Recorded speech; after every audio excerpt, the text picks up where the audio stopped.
যে ব্যক্তি আজকে আমার এই কথাগুলোকে স্মরণ রাখবে সে যেন অন্যের কাছে এই কথাগুলো পৌঁছে দেয়। হতে পারে যার কাছে পৌঁছে দেওয়া হচ্ছে সেই এই কথাগুলোকে বেশি সংরক্ষণ করতে পারবে। আল্লাহ পাক তার প্রতি রহম করুন যে আমার এই কথাগুলোকে অন্যের কাছে পৌঁছে দেবে। নবীজির ভাষণ। এরপর নবীজি বলছেন, জেনে রাখো নিশ্চয়ই তোমাদের পরস্পরের, মুসলিমদের পরস্পরের সম্পদ, পরস্পরের রক্ত, পরস্পরের এই যে জান মাল ইজ্জত, এগুলো একে অপরের জন্য হারাম। মুসলিমদের পরস্পরের রক্ত, পরস্পরের ইজ্জত সম্মান একে অপরের জন্য হারাম, এর হানি করা একে অপরের জন্য হারাম। ঠিক যেমন আজকের এই দিন হারাম, এই শহর হারাম, এই মাসও হারাম। নবী করিম সাল্লাল্লাহু আলাইহি ওয়াসাল্লাম বলছিলেন, জেনে রাখো তিনটা বিষয়ে যেন তোমাদের অন্তর কখনো খেয়ানত না করে। তিনটা বিষয়ে তোমাদের অন্তর যেন কখনো খেয়ানত না করে। এক, তোমরা যে কাজটাই করবা শুধু আল্লাহ পাকের সন্তুষ্টির জন্য করবে। তোমরা যে কাজই করবে শুধু আল্লাহর সন্তুষ্টির জন্য করবে। তোমাদের শাসক বর্গের কল্যাণ কামনা করবে। তোমাদের শাসক বর্গের কল্যাণ কামনা করবে। 3 নাম্বার, মুসলিমদের জামাতকে আঁকড়ে ধরে রাখবে। মুসলিমদের ইউনাইটেড কমিউনিটিকে আঁকড়ে ধরে থাকবে। এই তিনটা বিষয় পালনের ক্ষেত্রে তোমাদের অন্তর যেন খেয়ানত না করে।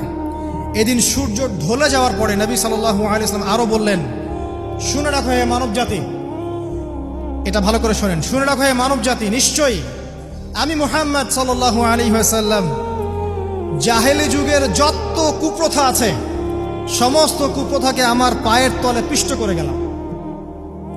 জাহেলি যুগে কি ছিল ভাই? শিরিক ছিল, সুদ ছিল, মাদক ছিল, নারীর অবমাননা ছিল, কন্যা সন্তানকে দাফন করা হতো, রক্তক্ষয়ী, হানাহানি, মারামারি, কাটাকাটি ছিল। এগুলো সবকিছুকে আমি আমার পায়ের তলে দাফন করে গেলাম। এটা কি দাফন হয়েছে? তিনি বলছেন, নিশ্চয়ই আমি জাহেলি যুগের সুদকে আমার পায়ে তলে পিষ্ট করে যাচ্ছি। সর্বপ্রথম যার সুদ আমি পিষ্ট করছি তিনি হচ্ছেন আব্বাস ইবনে আব্দুল মুত্তালিব, আমার চাচার সুদ। নিজের পরিবার থেকে দৃষ্টান্ত স্থাপন করলেন। তিনি আরো বললেন, হে উপস্থিত জনগণ, তোমরা মেয়েদের ব্যাপারে সতর্ক থাকবে এবং তোমাদের স্ত্রীদের ব্যাপারে সতর্ক থাকবে, তাদের হকের ব্যাপারে সতর্ক থাকবে, কেননা তোমরা তাদেরকে আল্লাহর কালিমার মাধ্যমে হালাল করে নিয়েছো। অতএব তাদের ব্যাপারে তোমরা সতর্ক থাকবে।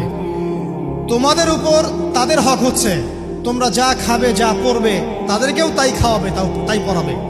আর তাদের উপর তোমাদের হক হচ্ছে তারা তোমাদের বিছানায় এমন কাউকে আসতে দিবে না যাদেরকে তোমরা অপছন্দ করো। নবী করিম সাল্লাল্লাহু আলাইহি ওয়াসাল্লাম আরো বলছেন,